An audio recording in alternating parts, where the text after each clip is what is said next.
வணக்கம் மாணவர்களே. இன்னைக்கு நாம சமூகவியல் விசாரணை முறைகள்ல வரலாற்று முறையும், ஒப்பீட்டு முறையும் பார்க்க போறோம். ஏற்கனவே நம்ம வந்து நெறைய இந்த விசாரணை முறைகள், அதாவது சோசியோலாஜிக்கல் ரிசர்ச்ச கண்டக்ட் பண்றது எப்படின்னுலாம் பார்த்துட்டே வர்றோம். இதுல நானே வந்து போன செஷன்ல வந்து எந்த மாதிரி அளவீட்டு முறையும், எப்படி தரம் சார்ந்த முறையும் எப்படிலாம் பயன்படுத்தலாம்னு சொல்லிட்டு பார்த்தோம். ஆராய்ச்சியோட முக்கியத்துவம் பார்த்திருக்கிறோம். அத எப்படிலாம் கண்டக்ட் பண்றதுன்னு பார்த்திருக்கிறோம். அப்போ ஒரு ஆராய்ச்சி அப்படிங்கிறது வந்து இந்த நூல் புடிச்ச மாதிரி இந்த மாதிரியான டெக்னிக் தான், இந்த மெத்தடாலஜி தான், இந்த மெத்தட்ஸ் தான், அப்படிதான் பண்ண முடியும் அப்படிங்கிறதுக்கு வாய்ப்பே கிடையாது. ஏன்னா சமூகவியல், சமூகத்த பத்தி படிக்கிறது, அது லேப்ல பண்ற மாதிரி ஒரு ஒரு விஷயமா பண்ணவே முடியாது. ஆனா, அத பண்றதுக்கு என்னென்ன முறைகள்லாம் செய்யலாம் அப்படின்னு பார்க்கிறப்போ, ரொம்ப முக்கியமா ஆரம்ப காலத்துல இருந்து பயன்படுத்தப்பட்ட ஒரு முறை வந்து வரலாற்று முறை. அதுக்கு அடுத்து தொடர்ந்தாப்லயே வந்த ஒரு முறை வந்து ஒப்பீட்டு முறை. இந்த 2 முறைய பத்தி தான் நாம இன்னைக்கு விரிவா பார்க்க போறோம். வரலாற்று முறை. வரலாற்று முறை அப்படிங்கிற இந்த கான்செப்ட்ட கேட்ட உடனேயே உங்களுக்கு தோணிரும், ஹிஸ்டரிக்கும் இதுக்கும் ஏதோ சம்மந்தம் இருக்கு. ஆமா. ஹிஸ்டரியில இருக்கிற தகவல்கள எடுத்து, நாம எப்படி நம்மளுடைய ஆராய்ச்சிய ரொம்ப நல்லா பண்ண முடியும் அப்படிங்கிறதுக்கான ஆ ஒரு மெத்தட்ஸ சொல்லிக் குடுக்க போற விஷயம் தான் இந்த வரலாற்று முறை. இந்த வரலாற்று முறை வந்து அ எல்லா சமூகவியல்லயும் சமூக அறிவியல்லயும் பொலிட்டிக்கல் சயன்ஸோ, இல்ல ஆந்த்ரோபாலஜியோ, சோசியாலஜியோ எல்லாத்துலயுமே வந்து ஹிஸ்டாரிக்கல் டேட்டா அப்படிங்கிறது வந்து பயன்படுத்துறது இன்ன வரைக்கும் அவாய்ட் பண்ணவே முடியாத ஒரு முக்கியமான விஷயம். ஏன் அப்படின்னு சொன்னா, இது முக்கியமா எத படிக்குது அப்படின்னு சொன்னா, வளர்ச்சி, மாற்றங்கள். ஆமா. எந்த மாதிரியான ஒரு வளர்ச்சி? இந்த வளர்ச்சியில நம்ம வந்து ப்ராக்ரஸ்ன்னும் சொல்லலாம், டெவலப்மெண்ட்ன்னும் சொல்லலாம், சேஞ்சஸ்ன்னும் சொல்லலாம். இந்த வளர்ச்சிய பத்தி படிக்கிறது ரொம்ப ரொம்ப முக்கியம். ஒரு ஒரு ஒரு நாட்ட பத்தி தெரிஞ்சுக்கணும்னா, அதோட ஹிஸ்டரிய பாருன்னு சொல்லுவாங்க. அதே மாதிரி ஹிஸ்டரி ஆ மே ரிப்பீட்ஸ் சர்டன் டைம்ஸ்ன்னு சொல்லிட்டு, இந்த மாதிரியான சூழல் வந்திருக்கு. இனி அடுத்து என்ன நிகழலாம் அப்படிங்கிறத பார்க்கறதுக்கு ஹிஸ்டரிய போய் பாருங்கன்னு சொல்லுவாங்க. அப்போ எந்த ஒரு வளர்ச்சியையும் நம்ம தெரிஞ்சுக்கணும் அப்படின்னு சொன்னா, அந்த அந்த இன்ஸ்டிடியூஷனோ, இல்ல அந்த ஆர்கனைசேஷனோ அதோட வளர்ச்சி வரலாறு போய் பார்க்க வேண்டியது ரொம்ப ரொம்ப முக்கியம். நெறைய நேரங்கள்ல நீங்க கேள்விப்பட்ட ஒரு விஷயம் தான். நதி மூலம் ரிஷி மூலம்ன்னு சொல்லிட்டு ஒரு வார்த்தைகள் சொல்லுவாங்க. Yes. Going back to the history and finding out என்ன மாதிரியான விஷயங்கள் முன்னாடி மாறி வந்துட்டு இருக்கு. அப்போ வளர்ச்சியையும், மாற்றத்தையும் படிக்கணும் அப்படின்னு சொன்னா, ரொம்ப ரொம்ப முக்கியமா பயன்படுத்தப்படுற முறை வந்து வரலாற்று முறை. இந்த வரலாற்று முறை மூலமா நம்ம சமூகத்த புரிஞ்சுக்கலாம். அது ஏற்படுத்துற தாக்கம், எதெல்லாம் எது மேல தாக்கத்தை ஏற்படுத்துது. நீங்க வந்து அம் நம்ம வரலாறுல நீங்க நெறைய நேரங்கள்ல பார்க்கலாம். ஒரு இண்டஸ்ட்ரியல் ரெவல்யூஷன் நீங்க வந்து சமூகவியல பத்தி, அதனுடைய எமர்ஜென்ஸ் பத்தி படிக்கிறப்போ உங்களுக்கு எல்லாருக்குமே தெரியும். எப்படி ஒரு சமூகவியல் ஒரு தனித்துறையாக, தனி பாடமாக, ஒரு கல்வித்துறையா மாறுச்சு அப்படின்னு சொல்லிட்டு பார்த்தாலே, அதுக்கு ஒரு பெரிய வரலாறு இருக்கு. அதுல தான் நம்ம வந்து தொழில் புரட்சி பார்ப்போம், என்லைட்டன்மென்ட் பார்ப்போம், பிரெஞ்சு புரட்சி பார்ப்போம். இது எல்லாமே தான் காரணம் அப்படின்னு சொல்லி பார்ப்போம். அப்போ ஒரு சமூகத்த புரிஞ்சுக்கிறதுக்கு அதோட வரலாறு நமக்கு ரொம்ப தேவையான ஒரு விஷயமா இருக்கு. அதே மாதிரி வேற வேற காரணிகள் அது ஏற்படுத்துற தாக்கத்த படிச்சுக்கிறதுக்கும் நமக்கு வரலாறு ரொம்ப முக்கியம். வரலாற்று முறை முக்கியம். சோ, எந்த விஷயமும் காலத்தோட சேர்ந்து, அதாவது குரோனாலாஜிக்கலி இதுக்கடுத்து இது நடந்திருக்கு, இதுக்கடுத்து இது நடந்திருக்கு அப்படின்னு சொல்லிட்டு ஒரு விஷயத்த காலத்தோட சமூகத்துல நடக்கிற மாற்றங்கள, நிறுவனங்களோட வளர்ச்சிய, முன்னேற்றத்த இத பார்க்கறதுக்கு எல்லாத்துக்குமே நமக்கு ஹிஸ்டாரிக்கல் மெத்தட் ரொம்ப ரொம்ப முக்கியமானதா இருக்குது. இதனுடைய ஆரம்பம் அப்படின்னு பார்த்தோம்னா, இந்த ஹிஸ்டாரிக்கல் மெத்தட் எப்ப ரிசர்ச்க்குள்ள பயன்படுத்த ஆரம்பிச்சாங்க அப்படின்னு சொல்லி பார்த்தோம்னா, 19ஆம் நூற்றாண்டுல இது வந்து அதோட 2ஆம் பாதி. அதுல இருந்து தான் இத ஒரு மெத்தடாலஜியா அதுக்கு முன்னாடி நீங்க வந்து நம்ம தனிநபராவே ஒரு விஷயத்த நம்ம அணுகும் பொழுது, வரலாற்று முறை நமக்கு வந்து எங்கேயாவது ஒரு இடத்துல வரத்தான் வரும். ஆனா, அத ஒரு தனி முறையா பார்க்க ஆரம்பிச்சது மிட் 19ஸ்ல இருந்து தான் பண்ண ஆரம்பிக்கிறாங்க. சோ, இந்த வரலாற்று முறைக்கு என்னென்ன ஆதாரங்கள், அதாவது சோர்ஸஸ் எங்கிருந்தெல்லாம் கிடைக்கும். நம்ம வந்து அ நீங்க இதையும் படிச்சிருந்திருப்பீங்க. நம்ம எப்பயுமே ஆராய்ச்சியில, அதுவும் சமூக அறிவியல் ஆராய்ச்சியில 2 விதமான ஆதாரங்கள் பயன்படுத்துவோம். ஒண்ணு வந்து பிரைமரி சோர்ஸ், இன்னொன்னு செகண்டரி சோர்ஸ். டேட்டா வந்து 2 விதமா தான் நம்ம பிரிப்போம். அப்ப முதல் கட்ட அ தகவுகள குடுக்குற ஆதாரங்கள் எதெல்லாம், 2ஆம் கட்ட தகவுகள குடுக்குற ஆதாரங்கள் எதெல்லாம்ன்னு நம்ம நெறைய பார்த்திருக்கிறோம். அதுல வரலாற்றுக்கு இந்த முறையில நம்ம செய்யப்போற ஆராய்ச்சியில நமக்கு எங்கெங்க இருந்தெல்லாம் ஆதாரங்கள் கிடைக்கும் அப்படின்னு சொல்லி பார்த்தோம்னா, நமக்கு எல்லாருக்குமே தெரிஞ்ச ஒரு விஷயம். நம்ம லிட்டரேச்சர் எழுத்துப்பூர்வமா ஒரு ஒரு சமூகம் வந்து ஒரு காம்ப்ளக்ஸ் சொசைட்டியா, ஒரு சிவிலைஸ்டு நாகரீகம் அடைந்த ஒரு சமூகமா இருக்கும் பட்சத்துல, அங்க எழுத்து வடிவில நெறைய தகவல்கள் கிடைக்கும். அது வந்து கவிதை எழுதினவங்களா இருக்கலாம், இல்லைன்னா ஒருத்தவங்க வெளிநாட்டுல இருந்து வந்தவர் வந்து அவருடைய டைரி குறிப்பு மாதிரி குடுத்துட்டு போயிருந்திருக்கலாம், இல்ல கல்வெட்டுல எழுதின விஷயங்களா இருக்கலாம். ஆனா, ஒரு எளிய சமூகம், இன்னும் அவங்க வந்து எழுத்து அப்படிங்கிற உருவத்துக்கு வராத ஒரு சமூகமா இருக்கத்துல. ஏன்னா, நீங்க வந்து வரலாறுல பார்க்கும்போது, சமூகங்கள் வந்து இந்த எழுத்து வடிவம் அப்படிங்கிறது வந்து நாகரிகத்தோட உச்சமா பார்க்குற ஒரு விஷயம். சோ, அந்த இடத்துக்கு வராத சமூகமா இருந்தா, அங்க இருக்கிற விஷயங்கள் எதெல்லாம்? அவங்களுடைய கலைப்பொருட்கள், உடைகள், ஆபரணங்கள், ஆயுதங்கள். எதுல வந்து அவங்க வந்து கலைப்பொருட்கள் போட்டிருந்தாங்க? அவங்க பயன்படுத்தின உலோகம் என்ன? அது எல்லாமே நமக்கு வந்து ஒரு ஒரு அந்த சமூகத்த புரிஞ்சுக்கிறதுக்கு நமக்கு பயன்படுற ஆதாரங்களா இருக்குது. அதே மாதிரி காம்ப்ளக்ஸ் சொசைட்டின்னு நம்ம பேசினது. அந்த காம்ப்ளக்ஸ் சொசைட்டின்னா, அ அந்த எளிய சமூகத்துல இருந்து அடுத்தடுத்த நிலைக்கு வந்து நாகரிகத்த நோக்கி போய்க்கிட்டு இருக்கிற சமூகமா இருந்தா, அங்க வந்து அரசாங்க பதிவுகள், எத்தன குடும்பம் இந்த ஊர்ல இருக்கு, இவங்கட்ட நம்ம எவ்ளோ ஆ ரெவென்யூ வாங்குறோம், இவங்க யாரெல்லாம் வரி கட்டுறாங்க, இந்த மாதிரியான தகவல்கள்லாம் குடுக்கக்கூடிய ஆ ஆதாரங்கள் வந்து நம்ம ஒரு வரலாற்று முறை பயன்படுத்தி ஆராய்ச்சி செய்றதுக்கு பயன்படுத்துற தகவல். நீங்க வந்து அ இப்பயும் நம்ம பார்க்கலாம். இந்த வைட்டல் ஸ்டாட்டிஸ்டிக்ஸு, சென்சஸ் டேட்டா இது எல்லாமே வந்து வரலாற்று ஆதாரங்கள பழச நம்ம எடுத்து பயன்படுத்தணும். வரலாற்றுக்கு சமயத்துல பயன்படுத்தணும்னா, அது எல்லாமே வரலாற்று ஆதாரங்களா தான் இருக்கும். அதே மாதிரி ஆதாரங்கள 2 வகைப்படுத்தலாம். எழுதப்பட்ட ஆதாரங்கள், எழுதப்படாத ஆதாரங்கள். இப்போ எழுதப்பட்டதுன்னு சொன்னப்போ, நான் நான் சொன்ன மாதிரி அரசாங்க பதிவுகள், இப்போ ஒரு சங்கங்கள், ஒரு ஆர்கனைசேஷன் ஒரு டேட்டா வச்சிருக்குது. அவங்கட்ட இருந்து நம்ம வாங்கி அத பயன்படுத்துறோம். இந்த மாதிரியான விஷயங்கள் எல்லாமே எழுதப்பட்டது. எழுத்த எழுத்த ஒரு மீடியமா யூஸ் பண்ணி நமக்கு வந்து தகவல குடுக்குறது. எழுதப்படாத ஆதாரங்கள்ன்றது திரும்ப வந்து இந்த கலைப்பொருட்கள தாண்டி சில நேரங்கள்லலாம் கட்டடங்கள் மாதிரியான விஷயங்கள் கூட நமக்கு எழுதப்படாத ஆதாரங்களா இருக்கும். இப்ப இன்னைக்கு வந்து நம்ம திரும்ப திரும்ப பேசுற இந்த தாஜ்மஹால் மாதிரியான ஹெரிடேஜ் அந்த அந்த அந்த வரலாற்றினுடைய செழுமைய கூட்டி காமிக்கிற ஆதாரங்கள அந்த மாதிரி நெறைய இருக்குது இந்தியால. அப்போ அதிலிருந்து நம்ம தெரிஞ்சுக்கலாம். அவங்களோட கலைநயம் என்ன? அவங்க அவங்க யூஸ் பண்ண ஆர்ட் அண்ட் ஆர்க்கிடெக்சர் என்ன? அவங்க எந்த மாதிரியா டிசைன் பண்ணியிருக்கிறாங்க? நீங்க அ மதுரை மாதிரியான ஊர்கள்ல இருக்கிற கோயில்களோடைய அமைப்பு எப்படி இருக்குது? ஒரிசா மாதிரியான இடங்கள்ல இருக்கிற கோயில்களோட அமைப்பு எப்படி இருக்குது? அந்த அரசருடைய ஆ கலைநயம் என்ன? இவங்க எதற்கெல்லாம் முக்கியத்துவம் குடுத்தாங்க? இது ஏன் இவங்க முக்கியத்துவம் குடுத்தாங்க? இந்த மாதிரி எழுதப்படாத ஆதாரங்களும் நமக்கு நெறைய தகவல்கள குடுக்கக்கூடியது. இது போக நம்ம போன வகுப்புல பார்த்த மாதிரி காப்பகங்கள், ஆர்கைவ்ஸ் வந்து நெறைய விஷயங்கள உள்ள வச்சிருக்காங்க. அதுல எழுதப்பட்டதும் இருக்கும், எழுதப்படாததும் இருக்கும். எழுதப்படாதது அப்படின்னு வரதுல நெறைய வெர்பலா இப்போ இந்த தாலாட்டு பாடுறதோ, இல்ல ஒரு ஒப்பாரியோ, இந்த மாதிரியான விஷயங்கள் கூட நமக்கு வந்து வரலாற்று ஆதாரங்களா இருக்கும். அதுல வர்ற கதைகள் நமக்கு நெறைய விஷயங்கள நமக்கு சொல்லிக் குடுக்கும். ஸோ இந்த மாதிரி நம்ம வந்து அ ஆதாரங்கள், வரலாறு சம்பந்தப்பட்ட ஆதாரங்கள் நமக்கு இப்படி எல்லாம் நமக்கு கிடைக்கலாம். நம்மள வந்து சேரலாம். இப்போ வரலாற்று முறை ஆரம்ப காலத்துல எப்படி இருந்தது? இத எப்படியெல்லாம் பார்க்கலாம்? இந்த வரலாற நம்ம படிக்கிறதுக்கு என்னென்ன முறைகள பயன்படுத்தலாம் அப்படின்னு சொல்லிட்டு இதனுடைய ஒரு ஆரிஜின் மாதிரி நம்ம யோசிச்சோம்னா, இத வந்து அ ஒரு சமூக மானுடவியலாளர் ஆ அ ஏ.ஆர். ராட்கிளிஃப் ப்ரவுன் அவர பத்தி நம்ம கொஞ்சம் விரிவா பின்னாடி பார்ப்போம் தான். ஆனா அவர் வந்து சொல்றாரு. வரலாற்று விளக்கங்கள் 2 விதமா இருக்கலாம்.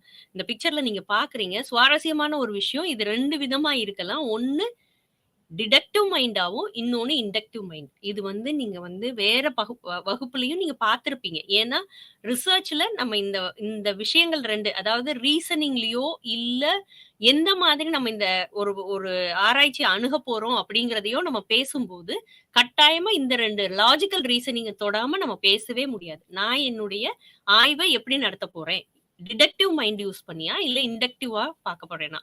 அப்போ இந்த இந்த டிடெக்டிவ் அப்படின்னு சொன்னா இந்த வார்த்தை நமக்கு தெரிஞ்சதுதான். துப்பறியறவங்க தான் அந்த அந்த மாதிரி எங்கன்னு தேடி போற மாதிரியான ஒரு விஷயம். நீங்க அதனால தான் அது நான் அந்த படத்துல நீங்க பார்த்தீங்கன்னா, அது குறிப்பான ஒரு விஷயத்த நோக்கி போறதா இருக்கும். அதே இது இண்டக்டிவ் மைண்டுன்றது வந்து ஒரு குறிப்பான விஷயத்துல இருந்து விரிஞ்சு ஒரு ஒரு ஒரு தேடல நோக்கி போகும்.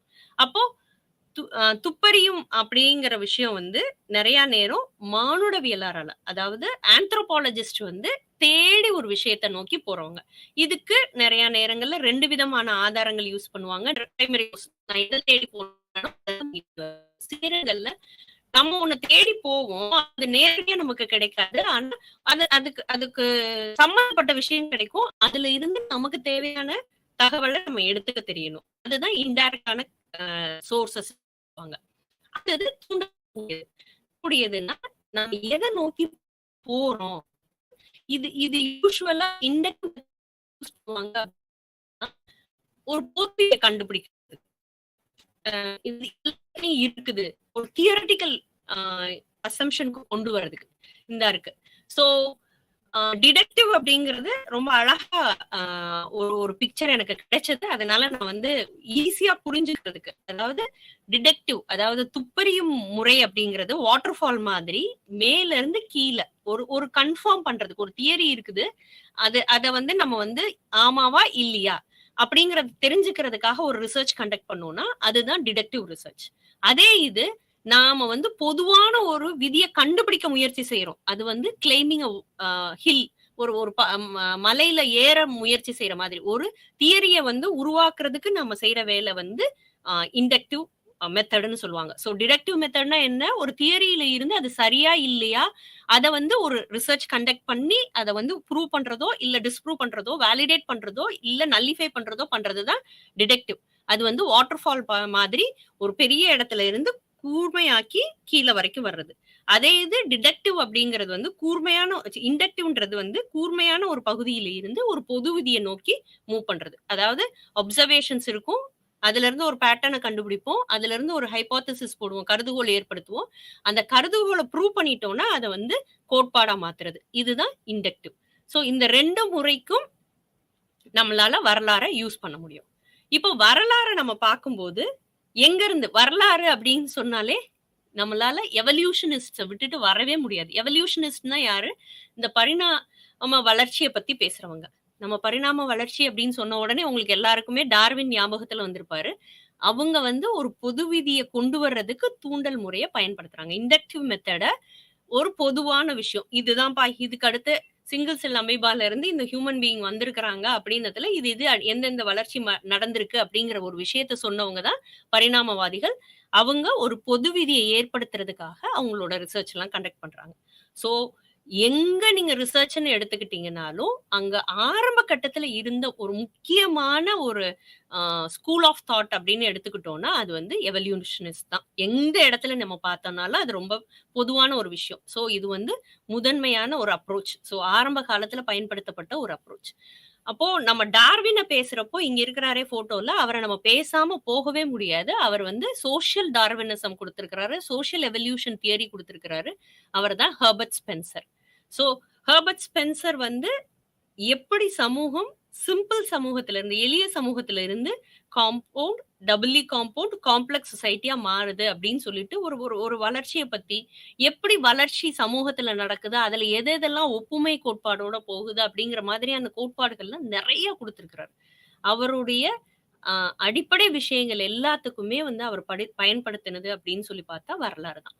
நீங்க வந்து ஆரம்ப காலத்து சமூகவியல் கிளாசிக்கல் சோசியலாஜிக்கல் திங்கர்ஸ் யார எடுத்து பார்த்தீங்கன்னாலும் யாரு நம்ம காம்டா இருக்கட்டும், ஸ்பென்சரா இருக்கட்டும், வெபரா இருக்கட்டும், மார்க்ஸா இருக்கட்டும், இவங்க எல்லாருமே வந்து பயன்படுத்தின முக்காசு மேக்சிமம் தகவல் அப்படின்னு எடுத்துக்கிட்டோம்னா வரலாறின் அடிப்படையில தான். அவங்க எல்லாருமே வந்து ஃபீல்டுல போய் டேட்டா எடுத்து பண்ணின ரிசர்ச்சை விட அவங்க வாசிப்பின் மூலமும் அவங்களுடைய நாலேஜ் எக்ஸ்பீரியன்ஸை வச்சு அவங்க எழுதின விஷயங்கள் தான். அப்போ அதுல வந்து முக்கியமா பார்க்கப்பட்ட ஒரு விஷயம் வந்து வரலாறு தான். அப்போ இந்த பரிணாம வளர்ச்சியில நீங்க பார்த்தீங்கன்னா, ஆரம்ப காலத்துல இருந்தது எல்லாமே வந்து நேரியல். யூனிலீனியர்ன்னு சொல்லுவாங்க. ஒரே கோட்ல நூல் புடிச்ச மாதிரி அவங்க வந்து எவல்யூஷன் இருந்துச்சுன்னு சொல்லுவாங்க. பரிணாம வளர்ச்சின்றது வந்து ஒரு நூல் புடிச்ச மாதிரி இதுக்கப்புறம் இது வந்துச்சு, இதுக்கப்புறம் இது வந்துச்சுன்னு. நீங்க வந்து எவல்யூஷன் ஆஃப் ஹியூமன் பீயிங் அப்படின்னு நீங்க பார்த்தீங்கனாலுமே, அது வந்து யூனிலீனியரா தான் போகும். ஸோ அது வந்து அந்த ஹிஸ்டாரிக்கல் எவல்யூஷன் பத்தி பேசுறதுல இருக்கிற ஒரு காம்போனன்ட். ஸோ பரிணாம வளர்ச்சிய முதல்ல பயன்படுத்தினது, அதுவும் சமூகவியல்ல, சமூக அறிவியல்ல ரொம்ப பாப்புலரைஸ் பண்ணது. எவல்யூஷனுக்கு தனியா டெஃபினிஷன் சோஷியல் சயன்சஸ்லயும் பர்ட்டிகுலரா சோசியாலஜில குடுத்தவரு அப்படின்னு சொன்னாருன்னா, இவர் ஹெர்பர்ட் ஸ்பென்சர் தான். இவர் வந்து ஒரு அ ஆங்கில அம் சமூகவியலர். ஸோ இவர் வந்து சமூகத்துல இருந்த மாற்றங்கள பத்தி அழகா பேசுறாரு. அது அந்த தியரிலாம் நம்ம வந்து தியரி கிளாஸ்ல பார்த்திருப்போமா இருக்கும். அதுல வந்து வரலாற்று முறையில எப்படி எளிய சமூகம் ரொம்ப சிக்கலான சமூகத்துக்கு மூவ் ஆகுது. எப்படி மிலிட்டரி சொசைட்டி வந்து ஒரு இண்டஸ்ட்ரியல் சொசைட்டிக்கு, அதாவது எளிய சமூகம் அ ஒரு ஒரு ஒரு பெரிய மாற்றங்கள் இல்லாம அப்படியே ஹோமோஜினஸா போயிட்டு இருக்கிற சமூகம் எப்படி வந்து ஒரு தொழில் சார்ந்த சமூகமா மாறுது அப்படிங்கிற விஷயத்தெல்லாம் வந்து பரிணாம வளர்ச்சி மாடலை யூஸ் பண்ணி எக்ஸ்பிளைன் பண்றாரு. இந்த ஃபோட்டோவ பார்த்த உடனே உங்களுக்கு எல்லாருக்குமே தெரிஞ்சிரும். இவர் தான் வந்து சமூகவியலின் தந்தைன்னு சொல்லப்படுற ஆகஸ்ட் காம்ட். அ இவரோட அ கோட்பாடும் வரலாற சார்ந்து தான் இருக்குது. ஆமா. மனித சமூகம் எப்படி ஒவ்வொரு அடுக்கு நிலைக்கு மாறி, இன்னைக்கு இருக்கிற ஒரு அறிவியல் சார்ந்த சமூகமா மாறியிருக்கு அப்படின்னு சொல்லிட்டு, அவரோட காலகட்டத்துல அவர் பேசுறார். அதாவது இருந்த சமூகம் எவ்வளவு அ நம்பிக்கை சார்ந்ததா இருந்தது. அதாவது அதுதான் இறையியல் நிலை. அத தியோலாஜிக்கல் ஸ்டேஜ்ன்னு சொல்லுவாங்க. அந்த ஸ்டேஜ்ல இருந்த சமூகம். அப்ப வந்து கேள்விகளே கிடையாது. எல்லாமே நம்பிக்கை சார்ந்தது தான். எல்லாத்தையும் நம்புவாங்க. கேள்வி கேட்க மாட்டாங்க. இது ஏன்? இது எதனால? அப்படிங்கிற ஒரு கேள்வியே இல்லாம இருந்த சமூகம். அடுத்த நிலைக்கு போகுது. ஆ ஒரு டிரான்சிஷன் பீரியட் மாதிரி. தியோலாஜிக்கல் ஸ்டேஜ், மெட்டாபிசிக்கல் ஸ்டேஜ்ன்னு சொல்லிட்டு, அதாவது மெட்டாபிசிக்கல்னா மனோதத்துவம் நிலை. கேள்வி கேட்கறாங்க. பட் அவங்களுக்கு அந்த பதில தேடுற ஒரு ஒரு எதிர்பார்ப்பு இல்லாத ஒரு நிலை. அந்த நிலையில இருந்து அடுத்ததுக்கு போறது தான் பாசிட்டிவ் ஸ்டேஜ். இல்லைன்னா அறிவியல் விளக்கங்கள் கேட்டு சமூகம் வந்து இந்த நான் ஏற்கனவே சொன்ன மாதிரி இது அவங்களோட வாசிப்பு, அவங்களுடைய எக்ஸ்பீரியன்ஸ்ல அவங்க எழுதுறது முழுக்க முழுக்க வரலாறு சம்பந்தப்பட்டு, வரலாற அவங்க பார்த்த விதத்தின் மூலமாக ஒரு எவல்யூஷன குடுக்கிறது தான் இவங்க. அப்போ வரலாற்று முறைய மொத பயன்படுத்தின ஒரு ஒரு ஒரு குரூப் ஆஃப் திங்கர்ஸ் அப்படின்னு எடுத்துக்கிட்டா அது வந்து எவல்யூஷனிஸ்ட் தான். அடுத்து ரொம்ப முக்கியமா நம்ம பேச போற அ ரொம்ப ரொம்ப இன்ட்ரஸ்டிங்கான ஒரு சோஷியல் சோஷியாலஜிஸ்ட், கொஞ்சம் சோஷியல் ஆந்த்ரோபாலஜி. ஏன்னா ஆரம்ப காலத்து சமூகவியலும், சமூக மானுடவியலும் ஒண்ணு மேல ஒண்ணு ஓவர்லேப் ஆகிக்கிட்டு தான் இருக்கும். அதுல ரொம்ப முக்கியமான ஒருத்தர் வந்து லூயி ஹென்றி மார்கன்.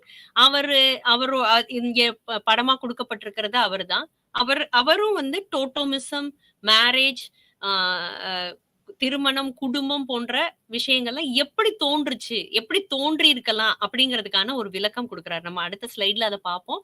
அது போக அவர் ஹென்றி மார்கன போக நமக்கு வந்து இதே மாதிரி எவல்யூஷன் மாடல யூஸ் பண்ணவங்க அப்படின்னு பார்த்தா ஃப்ரேசர், பாப்பாச்செவன், அப்புறம் ஹோக்லர், அடுத்து டர்கைம். இவங்க எல்லாருமே வந்து எவல்யூஷன் அப்ரோச் தான் யூஸ் பண்ணியிருக்கிறாங்க. அவங்களுடைய விளக்கத்த குடுக்கறதுக்கு. இது நம்ம மார்கனோட ஒரு மாடல். எப்படி வந்து சமூகம் கல்ச்சுரல் எவல்யூஷன் ஆயிருக்கு. ஒரு கண்டுபிடிப்பின் அடிப்படையில அடுத்தடுத்த நிலைக்கு எப்படி சாவேஜரியில இருந்து பார்பேரிசத்துக்கு போயி நாகரீகமான சமூகத்துக்கு போச்சு. அவர் நாகரீகமான சமூகத்தன்னு சொல்றப்போ, நான் ஏற்கனவே சொன்ன மாதிரி எழுத்து வடிவமும் ஆர்ட்டுக்கு இல்ல இசைக்கு இந்த மாதிரியான விஷயங்களுக்கெல்லாம் முக்கியத்துவம் குடுக்குற சமூகமா மாறத்துல தான் அது முழுக்க முழுக்க நாகரீக சமூகமா மாறுதுன்றது தான் எப்பயுமே வந்து சமூகங்கள வந்து பார்க்கிறப்ப அதனுடைய நாகரீகத்த, அதனுடைய ஆ அறிவு சார்ந்த விஷயம், அவங்களுடைய மொழி மேல அவங்க இருக்கிற இது, அதே மாதிரி அவங்க அவங்க வந்து கலைக்கு குடுக்குற இம்பார்ட்டன்ஸ். இந்த மாதிரியான விஷயத்த வச்சு தான் நாகரீகத்த வந்து முடிவு பண்ணுவாங்க. அதுக்கு ஒரு பெஞ்ச் மார்க்கா பார்ப்பாங்க. அப்ப இதுல பார்த்தீங்கன்னா, முதல்ல எப்படி அ அவங்களுடைய லிவிங்க்கு வந்து ஹண்டிங் ஒரு முக்கியமான விஷயமா வச்சிருந்தாங்க. அதுக்கப்புறம் ஃபிஷிங்க்கு மாறுனாங்க. அப்புறம் ஃபயர் தீய கண்டுபிடிக்கிறது ஒரு பெரிய டிஸ்கவரி. அது வந்து மனித இனத்துல இருக்கிற எவல்யூஷனரி வளர்ச்சியில தீய கண்டுபிடிச்சது ஒரு விஷயம். சக்கரத்த கண்டுபிடிச்சது. வீல். அதுக்கப்புறம் தான் மூவ்மெண்ட்டே வருது. டிரான்ஸ்போர்டேஷனே வருது. ஸோ இந்த மாதிரி ஒவ்வொரு நிலைமையும் பத்தி அவர் பேசி கடைசியில லாங்குவேஜ்க்கு ஒரு வடிவம். பேசுறது வேற, சவுண்ட் குடுத்து நீ என்ன பாருன்னு சொல்றது வேற. அதுக்கு ஒவ்வொரு ஒவ்வொரு எழுத்துக்கும் வடிவம் குடுக்குறதுன்றது வந்து நாகரிகத்தோட உச்சம்னு அவர் சொல்றாரு.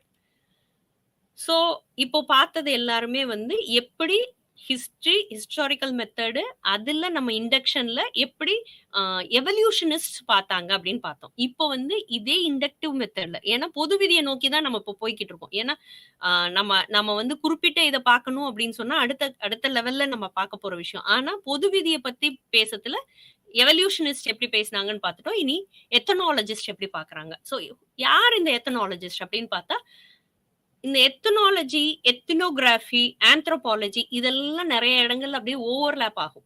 இது எல்லாமே வந்து கொஞ்சம் சில விஷயங்கள் வந்து அடிப்படையா ஒண்ணு போல இருக்கும். ஆனா அதோட ஓரியன்டேஷன் வேற வேறையா இருக்கும். ஸோ இந்த இடத்துல வந்து இனவியல் அப்படின்னு சொல்லி பார்த்தோம்னா, இது வந்து கல்ச்சுரல் ஆந்த்ரோபாலஜி கலாச்சார மானுடவியலோட ஒரு பிரிவு. அதுல வந்து யூஸ் பண்ற மெத்தட் வந்து எத்தனாலஜி. அதாவது சமூகத்த படிக்கிறதுக்கு எடுத்துக்கிற ஒரு முறையில வந்து எத்தனாலஜின்றது ஒரு முறை.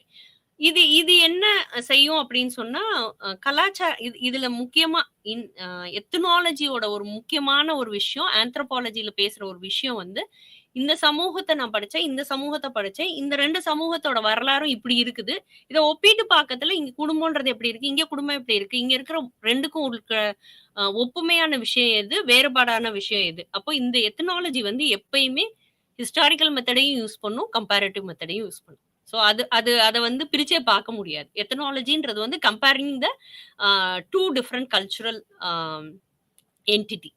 அதுக்கு அடுத்தது வந்து இது இது எத்தனாலஜியோட ஒரு முக்கியமான ஒரு விஷயம் வந்து வளர்ச்சி. எங்க இருந்த சமூகம் இப்ப இன்னைக்கு எங்க இருக்குது? அப்படிங்கிறது வந்து ரொம்ப முக்கியமானது. ஸோ ஏற்கனவே நான் சொன்ன ராட்க்ளிஃப் பிரவுன் திரும்ப இந்த இடத்துல வர்றாரு. அவரும் ஒரு எத்னாலஜி பேக்ரவுண்ட்ல இருந்து வந்தவர் தான். அவர் வந்து ஹி வாஸ் நோன் அஸ் ரொம்ப ரொம்ப ரொம்ப முக்கியமான சமூக மானுடவியலார். அவர வந்து நெறைய ரிசர்ச் பண்ணியிருக்கிறாரு. அவர் பண்ண ரிசர்ச்ல வந்து நம்ம அந்தமான் ஐலேண்டர்ஸ மொதன்னு சொல்ல முடியாது.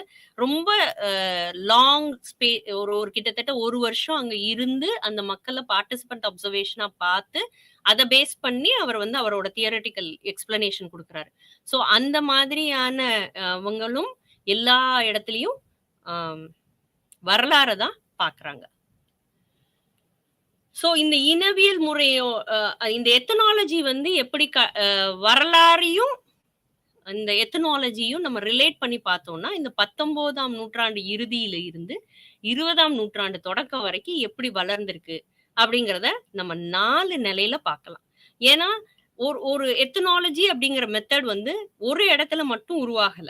எல்லா இடத்துலயும் ஜெர்மனில நடக்குது. அமெரிக்கால நடக்குது. ஸோ ஒவ்வொரு இடத்துலயும் அதே நேரத்துல எல்லாரும் வந்து இந்த முறையில நம்ம ஏன் பார்க்கக்கூடாது? இந்த முறையில நம்ம ஏன் பார்க்கக்கூடாதுன்னு பார்க்க ஆரம்பிக்கிறாங்க. அப்போ வரலாற்று முறையில இந்த எத்னாலஜி இண்டக்டிவ் மெத்தட் ஒரு பொது விதிய நோக்கி எப்படி மூவ் ஆகுது அப்படிங்கிறத நம்ம பார்ப்போம். ஸோ ஃபர்ஸ்ட் வந்து இது வந்து ஜெர்மன் ஸ்கூல் ஆஃப் தாட். இது வந்து ஜெர்மனியில இருக்கிற கலாச்சார வரலாற்று பள்ளி ஸ்கூல் ஆஃப் தாட்ன்னு தான் சொல்றாங்க. இதுல வந்து யாரு பிரைமரியா இருக்கிறாருன்னா கிரேப்னர் அப்படிங்கிறவர். இவரும் இவருடைய சகாக்களும்னு வச்சுக்கலாம். இவங்க பேசுற விஷயம் என்ன அப்படின்னா, நம்ம நிறைய நேரம் பார்ப்போம் கலாச்சாரம் அப்படிங்கிற ஒரு விஷயம் வந்து ஒரு இடத்துக்கு மட்டும் சம்பந்தப்பட்டதா அப்படின்னா இல்ல அப்படிங்கறத இவங்க சொல்றாங்க. இது வந்து டிஃப்யூஸ் ஆகும், பரவும். இங்க கல்ச்சுரல் டிஃப்யூஷன் நடக்குது அப்படிங்கறத வந்து இந்த ஃபர்ஸ்ட் ஸ்கூல் ஆஃப் தாட் இந்த முதல் நிலையில இருந்த இவங்க பண்ணுன ஆராய்ச்சியில வரலாறுகளை பார்த்து ஒரு முடிவுக்கு வர்றாங்க. இது வந்து பரவல் செயல்முறை, அதாவது கல்ச்சுரல் டிஃப்யூஷன் மூலமா வேற சமூகத்தோட ஒவ்வொருத்தருக்கும் கான்டாக்ட் வர்றப்போ இது வந்து அப்படியே பரவுது, கலாச்சாரத்துல மாற்றம் வருது அப்படின்னு சொல்றாங்க. அடுத்த ஒரு முக்கியமான இது வந்து இங்கிலீஷ் ஸ்கூல் ஆஃப் தாட். இது வந்து யாரு அப்படின்னு சொன்னா WHR ரிவர்ஸ். இவரும் ஒரு ஒரு ஒரு ஒரு ப்ரிடாமினன்ட் எத்னோகிராஃபர். ஸோ இவர் என்ன சொல்றாருன்னா, இந்த டிஃப்யூஷன் மட்டும் விஷயம் கிடையாது. கான்டாக்ட் இருக்கணும். இவங்க அவங்களோட பேசணும். அவங்க இவங்களோட பேசணும். அப்ப இவங்க 2 பேரும் பேசுறப்போ புது ஃபீச்சர் உருவாகும். அப்போ ஒரு ஒரு ட்ரைபல் சொசைட்டி இன்னொரு ட்ரைபல் சொசைட்டிய டிபெண்ட் பண்ணி இருக்குன்னு வைங்களேன். இப்போ நம்ம நெறைய நம்ம ஊர்கள்லயே இருந்தா கூட, ஒருத்தவங்கட்ட ஒரு பொருள் செய்றாங்க. பார்ட்டர் எக்கானமி மாதிரியே தான். அவங்க இன்னொரு பொருள் செய்றாங்க. இவங்களும் அவங்களும் பொருட்கள மட்டும் மாத்தத்துல, கலாச்சார தொடர்புகள் ஏற்படுறப்போ, கொஞ்சம் கொஞ்சமா புதிய அம்சம் 2 பேருக்கும் பொதுவான சில விஷயங்கள் உருவாகும் அப்படின்னு சொல்லிட்டு இவங்க சொல்றாங்க. 3வது ஸ்கூல் ஆஃப் தாட் வந்து அவர் வந்து இங்கிலீஷ்மேன். அவரோட ரிசர்ச்சே 3வது ஸ்கூல் ஆஃப் தாட் வந்து பிரிட்டிஷ் ஸ்கூல் ஆஃப் தாட். இது வந்து ஸ்மித் அண்ட் வில்லியம் ஜேம்ஸ் இவங்களுடைய பேஸ்ல இவங்களோட ஐடியாலஜில இருந்து வர 3வது காலகட்டம். அதாவது எப்படி எத்தனாலஜி, எத்தனோகிராஃபிலாம் வந்து இண்டக்டிவ் மெத்தட் யூஸ் பண்ணி ஹிஸ்டாரிக்கல் நார்ம்ஸ வச்சு எல்லாத்தையும் சொல்றாங்க. இது வந்து இது ரொம்ப இன்ட்ரஸ்டிங். எல்லா கலாச்சாரத்துக்கும் ஒரு மையம் இருக்கும் அப்படின்னு இவங்க நினைக்கிறாங்க. அதாவது கலாச்சாரம் அப்படிங்கிறது வந்து பரவி இருக்கு, கான்டாக்ட்ல நடந்திருக்கு. ஆனா இதுக்கு எல்லாத்துக்கும் எங்கேயோ ஒரு இடத்துல வந்து ஒரு கோர் பாயிண்ட் இருக்குது. அந்த கோர் பாயிண்ட்டினோட மையமா வந்து இவங்க வந்து இவங்களுடைய கருத்துப்படி இவங்களுடைய டேட்டாவை வச்சு இவங்க ஹிஸ்டாரிக்கலா அனலைஸ்லாம் பண்ணி முடிவுக்கு சொல்றது வந்து என்னன்னா, ஈஜிப்ட் தான். எகிப்து தான் இது எல்லாத்துக்கும் வந்து ஒரு கலாச்சார மையமா இருக்கு அப்படின்னு சொல்லிட்டு இவங்க 2 பேரும் இவங்களுடைய எத்னோகிராஃபிக் அவுட்புட்ல குடுக்குறாங்க. கடைசி ஸ்கூல் ஆஃப் தாட் வந்து அமெரிக்கன். ஸோ இது வந்து நம்ம பார்த்த ஹென்றி மார்கன். அவர் தான் நெறைய பண்ணியிருக்கிறாரு. அவர் ஹென்றி மார்கனோட ரிசர்ச் எல்லாம் நம்ம வந்து வாசிச்சு பார்த்தோம்னா, எப்படி ஒவ்வொரு டூல் கண்டுபிடிச்சதுனால வந்து எவல்யூஷன் ஆயிருந்திருக்கு. எப்படி சமூகம் வந்து ஒவ்வொரு டூல் ஃபிஷிங் டெக்னிக் கத்துக்கிட்டதுனால தான் அடுத்த லெவலுக்கு போறாங்க. தீ கண்டுபிடிச்சதுனால தான் அடுத்த லெவலுக்கு போறாங்க. ஸோ ஒவ்வொரு அந்த பாட் மேக்கிங்னால தான் வந்து பாட் செஞ்சு பாத்திரம் செய்ய ஆரம்பிச்சாங்க. அடுத்த லெவலுக்கு போனாங்க. அப்படி சொல்லிட்டு ஒவ்வொரு விஷயத்திலயுமே வந்து எப்படி ஃபேமிலி, எப்படி ரிலேஷன்ஷிப் இப்படி எல்லாமே அடுத்தடுத்த கட்டத்துக்கு போச்சு அப்படின்னு சொல்லிட்டு அவரோட எக்ஸ்பிளனேஷன் குடுக்குறாரு. இதே அமெரிக்கன் ஸ்கூல் ஆஃப் தாட்லயே வர்றவங்க தான் பிரான்ஸ் போவஸ் அண்ட் குரோபர். குரோபரோட ரிசர்ச்சும் ரொம்ப இன்ட்ரெஸ்டிங்காவும், இம்பார்ட்டன்ட்டாவும் இருக்கிறது. இதுலயும் வந்து எப்படி கல்ச்சர்ஸ் வந்து எப்படி ஒன்றிணையுது, எப்படி கன்வர்ஜ் ஆகுது அப்படிங்கிறத இவங்க பேசுறாங்க. ஸோ இதே கலாச்சாரத்த வேற வேற மாதிரியா வேற வேற விஷயங்கள் பேசுறாங்க. டிஃப்யூஷன் பரவுதுன்னு சொல்றாங்க. எல்லா கலாச்சாரமும் வந்து கான்டாக்ட்னால தான் வந்து மாறுது, புது விஷயங்கள் வருதுங்கிறாங்க. அதுக்கப்புறம் எல்லாத்துக்கும் ஒரு மையம் இருக்குது. அது எகிப்து மாதிரியான ஒரு நாகரிகத்துல இருந்து வந்ததுன்னு சொல்றாங்க. கடைசியா இது எல்லாமே ஒரு கன்வர்ஜென்ஸ் இதுக்குள்ள இருக்குதுன்னு சொல்றாங்க. ஸோ இந்த மாதிரி எத்னாலஜிஸ்ட் வந்து இந்த இந்த ஒரு இண்டக்டிவ் ஒரு பொது விதி வைக்கிறப்போ, அதை எப்படி ஹிஸ்டாரிக்கலா இருக்கிற நாலெட்ஜ வச்சு ஹிஸ்டாரிக்கல் மெத்தட் மூலமா பிரசன்ட் பண்றாங்கன்றத நம்ம இப்ப பார்த்தோம். இப்போ நம்ம அடுத்த மெத்தட் அதோட சேர்ந்து யாரு பேசுறா அப்படின்னு பார்க்க போறோம். அடுத்த மெத்தட் வந்து டிடக்டிவ் மெத்தட். டிடக்டிவ் மெத்தட்னா ஒரு பொது விதியில இருந்து அதை ப்ரூவ் பண்றோமா, இல்ல அது சரியா இல்லையா அப்படின்னு சொல்ல போற ஒரு டெஸ்டிங் மாதிரின்னு வச்சுக்கலாம். கரெக்டா இருக்கா, நமக்கு சொன்ன விஷயம் கரெக்டா அப்படின்னு கண்டுபிடிக்க போறோம். அதுல வந்து நிறைய பேசினவங்க அப்படின்னு சொல்லி பார்த்தோம்னா சோசியல் ஆந்த்ரோபாலஜிஸ்ட் தான். சமூக மானிடவியலாளர்கள் தான் நிறைய பேர் வந்து இந்த டிடக்டிவ் மெத்தட் யூஸ் பண்ணியிருக்கிறாங்க. ஏன் அப்படின்னா அவங்க அந்த இடத்துக்கு போய் அந்த இடத்துல இருந்து ஏற்கனவே இப்படி நீங்க சொல்லியிருக்கீங்கப்பா இது சரியா இல்லையான்னு பாக்குற வேலையை செய்வாங்க. சமூக மானிடவியல்ல திரும்ப நம்ம வந்து பேச போற ஒரு முக்கியமான நபர் வந்து ராட்க்ளிஃப் ப்ரவுன். ராட்க்ளிஃப் ப்ரவுனை வந்து டச் பண்ணாம நம்ம வந்து சோசியல் ஆந்த்ரோபாலஜி நிறைய பேசிக்கவே முடியாது. ஏன் அப்படின்னு சொன்னா அவர் வந்து பார்ட்டிசிபேஷன் டெக்னிக்கும் யூஸ் பண்ணியிருக்கிறாரு, ஹிஸ்டாரிக்கல் மெத்தட் யூஸ் பண்ணியிருக்கிறாரு, கம்பேரிட்டிவ் மெத்தட் யூஸ் பண்ணியிருக்கிறாரு, எல்லா விதமான விஷயங்களும் சொல்லியிருக்கிறாரு. ஸோ அவர பொறுத்தவரைக்கும் சமூகத்துக்கு பொது விதிய குடுக்கணும் அப்படின்னு சொன்னா, நீங்க வந்து இந்த ட்ரைபல் பிரிமிட்டிவ் சொசைட்டிய போய் பார்த்தோம் அப்படின்னு சொன்னா, அவங்க இன்னைக்கு இருக்கிற நிலைமையும், இன்னைக்கு சமூகம் இருக்கிற நிலைமையும் பார்க்கத்துல, இதுல இருக்கிற கனெக்ட்ட நீங்க பார்த்தீங்கன்னா, இந்த வரலாறையும் பார்த்து கனெக்ட் பண்ணீங்கன்னா, உங்களுக்கு ஒரு பொது விதி கிடைக்கும் அப்படின்னு சொல்லிட்டு அவர் சொல்றாரு. ஸோ, அ அதுக்கப்புறம் இந்த ஆந்த்ரோபாலஜிஸ்ட்டோட முக்கியமான விஷயம் அப்படின்னு சொன்னா, இந்த உண்மைகள, இந்த தரவுகள களப்பணி மூலமா செய்யணும் அப்படின்னும் அவர் சொல்றாரு. ஸோ, ராட்க்ளிஃப் ப்ரவுன பொறுத்தவரைக்கும் ஹிஸ்டரி இஸ் இம்பார்ட்டன்ட். அதாவது எந்த இடத்துலயும் ஹிஸ்டரிய மிஸ் பண்ணிறவே கூடாது. நம்ம வந்து trusted neither evolutionist or diffusionist தான் நம்ம ஏற்கனவே பார்த்தோம் இல்லையா? இந்த பரவல் விஷயங்கள. ஆனா or constructionist. But anthro can not hope to discover history of people without writing. So எல்லா விஷயத்தையுமே வந்து எழுத்துல கொண்டு வந்தோம் அப்படின்னு சொன்னா தான் அந்த சமூகத்த புரிஞ்சுக்க முடியும் அப்படின்னு சொல்றாரு. அடுத்து நம்ம பார்க்க போறது வந்து வான் ராங்கே. இவர் வந்து ஒரு ஜெர்மன் ஹிஸ்டாரியன். இவர் ஏன் ரொம்ப இம்பார்ட்டன்ட் அப்படின்னு சொன்னா, நம்ம சோசியாலஜில பேசுற நெறைய ஆரம்ப காலத்து சோசியாலஜிஸ்ட்ன்னு எடுத்துக்கிட்டா, நம்ம வந்து ஃபவுண்டிங் ஃபாதர்ஸ்ன்னு சொல்ற 5 பேர்ல யார் யாரு? நம்மளுடைய காம்ட், ஸ்பென்சர், டர்க்கைம், வெப்பர், மார்க்ஸ். இந்த 5 பேர்ல 2 பேர் ஜெர்மன். 2 பேரு பிரான்ஸ சேர்ந்தவங்க. இந்த 2 பேரு நம்மளோட வெப்பரோ இல்லைன்னா கார்ல் மார்க்ஸோ எடுத்துக்கிட்டா, இவங்க 2 பேரும் ஜெர்மனில இருந்து வந்தவங்க. இவங்க 2 பேரும் வரலாற்று முறைய யூஸ் பண்ணியிருக்கிறாங்க. ஹிஸ்டாரிக்கல் மெத்தட யூஸ் பண்ணி தான் வந்து மார்க்ஸ் எழுதுறாரு. மார்க்ஸ் எழுதினது நமக்கு நல்லா தெரியும். Hitherto the known society is a history of class ஸ்ட்ரகிள்ஸ்ன்னு தான் சொல்லியிருக்காரு. ஹிஸ்டரியோடைய முக்கியத்துவத்த 2 பேருமே பேசியிருப்பாங்க. மார்க்ஸும் சரி, வெபரும் சரி. இவங்க 2 பேரும் பேசுறதுக்கான இன்ஃப்ளூயன்ஸ குடுத்தவர் யாரு அப்படின்னு சொன்னா, இந்த ஹிஸ்டாரியன் தான். ஸோ இந்த ராங்கே அப்படிங்கிறவர் வந்து ஒரு சப்ஜெக்ட்டா ஹிஸ்டரி உருவாறதுக்கும், ஹிஸ்டாரிக்கல் மெத்தட பாப்புலரைஸ் பண்றதுக்கும் ரொம்ப ரொம்ப முக்கியமான மனுஷன். அதனால ஹிஸ்டாரிக்கல் மெத்தட பாப்புலரைஸ் பண்ணதுல இவர் ரொம்ப ரொம்ப முக்கியமானவர். அதையும் ஜெர்மனியில ஜெர்மன் சோசியாலஜிஸ்ட இன்ஃப்ளூயன்ஸ் பண்றதுல இவருக்கு ரொம்ப முக்கிய பங்கு இருக்கு. இந்த ஹிஸ்டாரிக்கல் மெத்தட் நம்ம வந்து இப்போ எவல்யூஷனிஸ்ட் எப்படி பார்த்தாங்க, எத்தனாலஜிஸ்ட், எத்தனோகிராஃபர் எப்படி பார்த்தாங்கன்னு பார்த்தாச்சு. சோஷியல் ஆந்த்ரோபாலஜி எப்படி பார்த்துச்சுன்னு பார்த்தாச்சு. ஸோ ஹிஸ்டரி வந்து பாப்புலரைஸ் ஆன பேக்ரவுண்ட் பார்த்தாச்சு. அதுக்கப்புறம் என்ன ஆச்சு?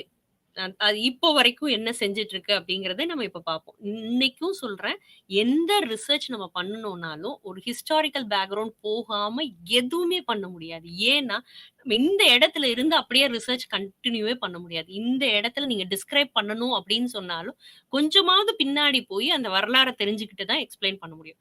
இன்னைக்கு இருக்கிற மேரேஜ் சிஸ்டத்த நம்ம வந்து பேச போறோம்னு வச்சுக்கோங்களேன். இன்னைக்கு இருக்கிற மேரேஜ் வந்து எப்படி இருக்கு? இத வந்து நான் டிஸ்கிரைப் பண்ண முயற்சி செய்றேன்னா, இதுக்கு முன்னாடி இந்த மேரேஜ் சிஸ்டம் எப்படி இருந்தது? எங்க இருந்து இந்த இடத்துக்கு வந்திருக்கு அப்படிங்கிறத நம்ம பேசணும்னா, வரலாற பார்க்காம பண்ணவே முடியாது. சோ, இத நம்ம பார்க்கத்துல நமக்கு பாப்புலரான சோசியாலஜிஸ்ட் யாரெல்லாம் இத பேசியிருக்காங்க அப்படின்னு சொன்னா, நம்மளோட டர்க்கைம் எடுத்துக்கிட்டோம்னா, அவரோட தியரி மெக்கானிக்கல் டிவிஷன் ஆஃப் லேபர்ல அவர் அவர் வந்து எப்படி ஒரு மெக்கானிக்கலா இருந்த ஒரு சமூகம், டிவிஷன் ஆஃப் லேபர் ரொம்ப கம்மியா இருந்து ஹோமோஜினியஸா இருந்த ஒரு சமூகம், இன்னைக்கு எப்படி ஒரு ஆர்கானிக் சொசைட்டியா ஒரு ஒரு ஒரு பொதுத்தன்மை வந்து அவர் சொல்றாரு. கலெக்டிவ் கான்ஷியன்ஸ்ன்னு ஒண்ணு சொல்றாரு. அங்க வந்து எல்லாருமே ஒண்ணாவே யோசிப்பாங்க. எல்லாம் மெக்கானிக்கலா இருக்கும். அந்த சமூகம் எப்படி ஒரு பரிணாம வளர்ச்சி அடையுது அப்படிங்கிற விஷயத்த பேசுன தர்க்கைம் வந்து நெறைய வரலாற்று தகவல்கள உள்ள வச்சுதான் அவரோட ரிசர்ச்ச குடுக்குறாரு. அடுத்து நம்ம பேசுறது வந்து பரேட்டோ வந்து அவர் வந்து சோசியாலஜிஸ்ட் கிடையாது. But social scientist, economist, mathematician இத்தாலிய சேர்ந்தவரு. இவரு வந்து இவருடைய சர்க்குலேஷன் ஆஃப் எலைட்ஸ் தியரின்னு ஒண்ணு இருக்கு. அது ரொம்ப கேள்விப்பட்டிருப்பீங்கன்னு நினைக்கிறேன். லைன்ஸ் அண்ட் ஃபாக்ஸஸ் இருப்பாங்க. பவர்ல இருக்கிறவங்கள லைன்ஸ்ன்னும், கீழ இருக்கிறவங்கள ஃபாக்ஸஸ்ன்னு சொல்லி, அது எப்படி வந்து சமூகம் வந்து மாற்றங்கள் நிகழும்போது இந்த லைன்ஸ் வந்து வேற இடத்துக்கு போவாங்க. இந்த ஃபாக்ஸஸ்க்கு வந்து லைன் இடம் கிடைச்சுச்சுன்னா அந்த இடத்துக்கு போயிருவாங்க அப்படிங்கிறத அவருடைய தியரியில அவரு வரலாற்று தகவல்கள சேர்த்து குடுக்குறாரு. அடுத்தது வந்து இவர் சோசியாலஜிஸ்ட் தான், ஃபெர்டினண்ட் டானிஸ். டானிஸ் வந்து அ இவர் ஒரு ஜெர்மன் அ அ சோசியாலஜிஸ்ட். இவருடைய தியரி வந்து இதுவும் ஒன்ஸ் அகைன் எவல்யூஷன் தான். ஜெமின் ஷாஃப்ட், ஜெஷல் ஷாஃப்ட்ன்னு சொல்லிட்டு சமூகத்த 2 விதமா பிரிக்கிறாரு. ஜெமின் ஷாஃப்ட், ஜெஷல் ஷாஃப்ட்ன்னு சொல்லத்துல, ஜெமின் ஷாஃப்ட்ன்றது என்ன சொல்றாருன்னா, ஒரு வில்லேஜ் கம்யூனிட்டி மாதிரி. அது எவ்ளோ அ ரொம்ப அந்யோன்யமா, ஒவ்வொருத்தருக்கும் ஒவ்வொரு விஷயமும் ரொம்ப க்ளோஸா, ஒரு நிட்டட் குரூப்பா, ரொம்ப இன்ஃபார்மலா அ இருக்கிற ஒரு சமூகத்த அவர் ஜெமின் ஷாஃப்ட்ன்னு சொல்றாரு. ரொம்ப அ ஃபார்மலா எல்லா விஷயங்களையும் ஒரு செகண்டரி லெவல்ல அசோசியேட் பண்ணிக்கிட்டு அப்படி மாதிரி இருக்கிற சமூகத்த ஜெஷல் ஷாஃப்ட்ன்னு சொல்றாரு. இதையும் அவர் வந்து வரலாற்றின் அடிப்படையில தான் சொல்றாரு. எப்படி சமூகம் இந்த இடத்துல இருந்து இந்த இடத்துக்கு போகுதுன்னு நம்ம பேசணும்னாலே, அங்க வரலாறு நம்ம பேசுறவங்க தான். அடுத்து நம்ம ஏற்கனவே பேசினது தான் கார்ல் மார்க்ஸ். கார்ல் மார்க்ஸோட தியரட்டிக்கல் பேஸே அவரோட தியரி ஆஃப் சோஷியல் சேஞ்சே வந்து எப்படி பிரிமிட்டிவ் கம்யூனிசத்துல இருந்து ஒரு கேபிட்டலிஸ்டிக் சொசைட்டி வரும் அப்படின்னு சொல்லிட்டு, கேபிட்டலிஸ்டிக் சொசைட்டில இருந்து அடுத்த லெவலுக்கு எப்படி நம்ம போவோம் அப்படிங்கிறத ஹிஸ்டாரிக்கலா அந்த சோஷியல் சேஞ்ச பேசியிருப்பாரு. அவரோட டயலாக்டிக்கல் மெட்டீரியலிசத்த அடிப்படையில. ஸோ அவரோட தியரியும் வந்து ஆம், முழுக்க முழுக்க வரலாற்று தகவல்களை பெருவாரியாக பயன்படுத்தினதா தான் இருக்குது. அடுத்து அடுத்து நான் சொன்ன இன்னொரு ஜெர்மன் சோஷியாலஜிஸ்ட் மேக்ஸ் வெபர். வெபரோட தியரினா நெறைய இருக்குது. அவர் அவர் வந்து தியரி ஆஃப் அத்தாரிட்டியே நீங்க எடுத்துக்கிட்டீங்கன்னா, அவர் வந்து எப்படி ட்ரெடிஷனல் அத்தாரிட்டில இருந்து ஒரு ரேஷனல் லீகல் அத்தாரிட்டி வரைக்கும் போகுது சமூகம். அதே மாதிரி Protestant ethics and spirit of கேபிட்டலிசத்துல எப்படி ஒரு ஒரு மதத்துக்கும் அந்த சமூகத்தோட எக்கானமிக்கும் எப்படி சம்பந்தம் இருக்குதுன்னு சொல்லிட்டு வரலாற்று அடிப்படையில தான் படிச்சிருப்பாரு. அதே மாதிரி அவர் புராட்டஸ்டன்ட் எத்திக்ஸ மட்டும் படிச்சிருக்க மாட்டாரு. இந்திய சமூகத்துல எப்படி மதம் வந்து ஒரு ரோல் ப்ளே பண்ணுது, சைனால வந்து எப்படி ரோல் ப்ளே பண்ணுது அப்படிங்கிறது எல்லாத்தையுமே வரலாற்று அடிப்படையில தான் அவர் படிச்சிருப்பாரு. ஸோ அவரும் வரலாறு பயன்படுத்தி ஆ அவருடைய தியரி எல்லாம் குடுத்தவர் தான். அடுத்து கார்ல் மேன்ஹெம் அவரும் வந்து சோசியாலஜி ஆஃப் நாலெட்ஜ். நாலெட்ஜ் எப்படி அ உருவாகுது அப்படிங்கிற விஷயத்தையுமே வந்து வரலாற்றின் அடிப்படையில குடுத்திருப்பாரு. அதுக்கப்புறம் இப்ப இவங்க பார்த்த வரைக்கும் எல்லாருமே வந்து கிளாசிக்கல் அந்த மிட் லெவல்ல இருக்கிற திங்கர்ஸ். இப்ப நம்ம பார்க்க போறவங்க வந்து மாடர்ன் சோசியாலஜிஸ்ட். மெர்டன் கேள்விப்பட்டிருப்பீங்க. Robert K Merton. அவரோட theory of science, technology and society இதுதான் அவரோட ரிசர்ச் பப்ளிகேஷன். அதுல வந்து அவர் வந்து 17th செஞ்சுரி இங்கிலாண்ட தான் படிச்சு அவர் வந்து ரிசர்ச் பண்ணியிருந்திருப்பார். அப்போ 17th செஞ்சுரி இங்கிலாண்ட வந்து ஒரு மனுஷன் படிக்கணும் அப்படின்னு சொன்னா, கட்டாயமா வரலாறு டச் பண்ணாம படிச்சிருக்கவே முடியாது. இப்போ கீழ அடுத்து இருக்கிறது வந்து அந்தோனி கிட்டன்ஸ். ஆண்டனி கிட்டன்ஸ் வந்து இன்னுமே ஆ அ லைவா இருக்கிற ஒரு sociologist. He is considered to be a modern sociologist. அவரோட தியரட்டிக்கல் எக்ஸ்பிளனேஷன் அவர் வந்து டர்க்கைம் எழுதின சோஷியலாஜிக்கல் ரூல்ஸ் அந்த மெத்தடாலஜி பத்தின அந்த புக்குக்கு ஈக்குவலன்ட்டா new rules of sociological methods அப்படின்னு சொல்லிட்டு எழுதியிருக்கிறாரு. அதுல என்ன அப்படின்னு சொன்னா, ஒரு ரிசர்ச் அப்படின்னு நம்ம பண்ணணும்னா, கட்டாயமா வரலாற்று முறைய பயன்படுத்தாம அது முழுமை பெறாது. எல்லா மற்ற முறைகள் நம்ம பயன்படுத்தினாலும், வரலாற்று முறையும் கட்டாயம் பயன்படுத்தி தான் தீர வேண்டியது இருக்கு அப்படின்னு சொல்லிட்டு அவரோட எக்ஸ்பிளனேஷன் குடுக்குறாரு. இதே வரலாற்று முறை இந்தியால எப்படி இருக்கு அப்படிங்கிறத நம்ம பார்ப்போம். இந்தியால நம்ம வந்து அ 2, 3 விதமா நீங்க இந்தியாவ படிக்கணும் அப்படின்னு சொல்லி இந்தியன் சோஷியாலஜியோ, இல்ல சோஷியாலஜி ஆஃப் இந்தியாவோ, இந்தியன் சோஷியல் ஸ்ட்ரக்சரையோ நம்ம புரிஞ்சுக்கணும் அப்படின்னு நம்ம முயற்சி செஞ்சோம்னாலே 2, 3 விதங்கள் இருக்குது. இது எல்லாமே வந்து நம்ம வந்து நெறைய வெஸ்டர்ன் அப்ரோச்சஸ் எடுத்திருப்போம். சில நேரங்கள்ல அந்த மாதிரி இருக்கும். ஸோ இந்தியவியல் அப்படிங்கிறது வந்து ரொம்ப பாப்புலரா sociologist, historian, social anthropologist, political scientist எல்லாருமே யூஸ் பண்ற ஒரு டெக்னிக். இது என்ன அப்படின்னா இண்டாலஜின்னு சொல்லுவாங்க. இதுல வந்து என்ன அப்படின்னா, இந்திய சமூகத்த ஒரு அப்ரோச்சா பார்க்கலாம். இல்லன்னா சப்ஜெக்ட் மேட்டரா பார்க்கலாம். ஸோ இந்த 2 விதத்துல பார்க்கறது வந்து இண்டாலஜில சாத்தியப்படும். அதாவது இத ஒரு மெத்தடாலஜியாவும் பார்க்கலாம். இல்ல இதே சப்ஜெக்ட் மேட்டராவும் பார்க்கலாம். இந்த மாதிரி படிச்ச இந்தியன் சோஷியாலஜிஸ்ட்ன்னு பார்த்துக்கிட்டோம்னா, இந்தியன் சோஷியாலஜியோட ஃபாதரா கன்சிடர் பண்ற ஜி.எஸ். குரேல இருந்து லூயி டெமோன். லூயி டெமோன்றவர் வந்து பிரெஞ்சுக்காரரு. நம்ம இந்தியால வந்து காஸ்ட் சிஸ்டத்த படிச்சவரு. கேட்கர், கபாடியா, ஐராவதி கார்வே இவங்க எல்லாருமே வந்து இந்த முறைய தான் பயன்படுத்தி படிச்சிருக்காங்க. இது போக நம்ம வேற என்ன மெத்தடாலஜி வச்சிருக்கோம் அப்படின்னு சொல்லி பார்த்தா, வரலாற்றின் உருவக பயன்பாடு. அந்த இந்த மெத்தடாலஜிய யூஸ் பண்ணி ரிசர்ச் பண்ணவங்கன்னு பார்த்தோம்னா, ராதா கமல் முகர்ஜி, ஆர்.கே. முகர்ஜின்னு 2 பேர் இருக்காங்க. ராதா கமல் முகர்ஜின்னு இருக்காங்க. ராமகிருஷ்ண முகர்ஜின்னு இருக்காங்க. அதுல ராதா கமல் முகர்ஜி இது இப்படி பண்ணியிருக்காரு. அப்புறம் டி.பி. முகர்ஜி இருக்கிறாங்க. மஜும்தார், ஜோஷி, யோகேந்திர சிங் இப்படி எல்லாருமே இந்த மெத்தடாலஜி யூஸ் பண்ணியிருக்காங்க. ஆ இது இது வந்து இத அந்த வரலாற உருவகப்படுத்தி, அதனுடைய பயன்பாட்டின் மூலமாக அவங்க ரிசர்ச் அவுட்கம்ஸ் குடுத்திருப்பாங்க. அடுத்து அடுத்த எப்படி இந்தியால யூஸ் பண்ணியிருக்கிறாங்க அப்படின்னு சொல்லி பார்த்தோம்னா, வரலாற்றின் கணிசமான பயன்பாடு. வரலாறோட மேக்ஸிமமா யூட்டிலைஸ் பண்றது அப்படின்னு சொல்லிட்டு பார்த்தோம்னா, இது வந்து யாரெல்லாம் பண்ணியிருக்காங்க அப்படின்னு சொன்னா, இது வந்து இந்தியன் சொசைட்டிய எப்படிலாம் எக்ஸ்ப்ளைன் பண்ண முடியும் அப்படின்னு சொல்லி முயற்சி செஞ்சவங்கல்ல, ஏ.ஆர். தேசாய், தனாகரே, யோகேந்திர சிங் இதுவும் பண்ணியிருக்கிறாரு. அந்த மெத்தடாலஜியும் யூஸ் பண்ணியிருக்கிறாரு. ஜோஷி, ஏ.எம். ஷா, அப்புறம் எம்.எஸ்.ஏ. ராவ். இவங்க எல்லாருமே பாப்புலர் இந்தியன் சோஷியாலஜிஸ்ட். இவங்களோட ஒர்க் எல்லாமே வந்து இந்த மாதிரி அதாவது அவங்க ஹிஸ்டாரிக்கல் மெத்தட் யூஸ் பண்ணியிருப்பாங்க. அத இந்த அப்ரோச்ல யூஸ் பண்ணியிருப்பாங்க. அடுத்து ஆ இது போக எக்ஸ்ப்ளைன் பண்றதுக்கு, இந்த சொசைட்டி எக்ஸ்ப்ளைன் பண்றதுக்கு ஹிஸ்டரிய ஒரு டூலா யூஸ் பண்றவங்களும் இருக்கிறாங்க. நெறைய ரிசர்ச்சஸ் அப்படியும் போகுது. ஹிஸ்டரியில இப்படி நடந்திருக்கு. அதனால இந்த சமூகம் இப்படி இருக்கு அப்படின்னு வந்து விளக்க கருவியாகவும் குடுத்திருக்காங்க. ஸோ இந்த இடத்துல நம்ம வந்து அடுத்த ஸ்கூல் ஆஃப் தாட்க்குள்ள போறோம். அடுத்தது வந்து ஒப்பீட்டு முறை. ஒப்பீட்டு முறை அப்படின்னு சொன்னா, அந்த வேர்ட்ல இருந்தே தெரிஞ்சுக்கலாம். இங்கே ஒரு கம்பேரிசன் நடக்குது. 2 விஷயம் இருக்குது. அத நம்ம கம்பேர் பண்ணலாம். எப்பயுமே கம்பேரிட்டிவ் மெத்தட பத்தி பேசுறப்போ, ஆ ஒரே சமூகத்தை 2 காலகட்டத்தில நம்மளால ஒப்பிட முடியும். இல்ல 2 வேறு சமூகத்த ஒரே நேரத்தில ஒப்பிட முடியும்.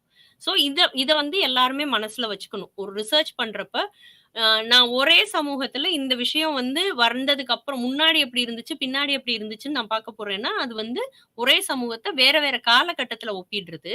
இல்ல ஒரே விஷயத்த 2 சமூகத்திலயோ, இல்ல 2 கலாச்சாரத்து கூடலயோ நான் ஒப்பீடு பண்ணலாம். இப்போ ஒப்பீட்டு முறைய எடுத்துக்கிட்டா, ஆ பண்டைய கிரேக்கத்துல இது வந்து ரொம்ப நாளுக்கு முன்னாடி இருந்து பயன்படுத்தப்பட்டதா சொல்லப்படுது. அதாவது கிரீக்ஸ் வந்து இந்த கம்பேரிட்டிவ் மெத்தட பயன்படுத்தியிருக்கிறாங்க. அதே மாதிரி எப்படி வரலாற்று முறை வந்து மிட் 19ஸ்ல வந்துச்சோ, இதே மாதிரி இதுவும் 19ஆம் நூற்றாண்ட சேர்ந்தது தான். யாரெல்லாம் பயன்படுத்தியிருக்காங்க? அ நம்ம பார்த்தோம். எவல்யூஷனிஸ்ட் தான் அத எடுத்துட்டு வந்தாங்க அப்படின்னு சொல்லி பார்க்குறோம். ஆனா ஒப்பீட்டு முறைய பொறுத்தவரைக்கும், அங்க வந்து இந்த கள வேலை இது மாதிரியான விஷயம்லாம் கிடையாது. கம்பேரிசன் வந்து கள வேலை செஞ்சு செய்றவங்களும் இருக்கிறாங்க.